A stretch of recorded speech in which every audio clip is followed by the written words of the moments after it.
Pinagpalang umaga po sa ating lahat para sa ating pang-araw-araw na talata. Tayo ngayon ay nasa Genesis Kapitulo 6, versikulo 17 hanggang 22. Palulubugin ko sa tubig ang buong daigdig at malilipol ang lahat ng may buhay sa balat ng lupa.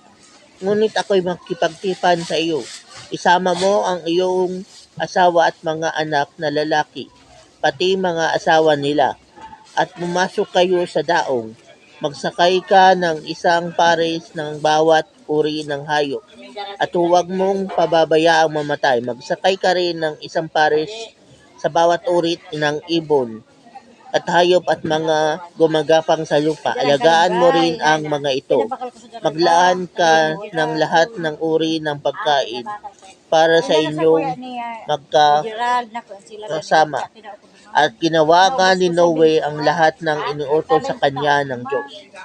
So ito mga po yung panahon na pinaghahanda na ng Diyos si Noe sa paparating na dilubyo. Yun na nga po na ang Diyos, hindi lang si Noe ang iniligtas o ililigtas, kundi pati yung mga hayop na tig-iisang pares at yung kanyang mga anak at mga asawa ng kanyang anak. So tayo po, pag naglilingkod tayo sa Diyos, pati family members natin maliligtas din.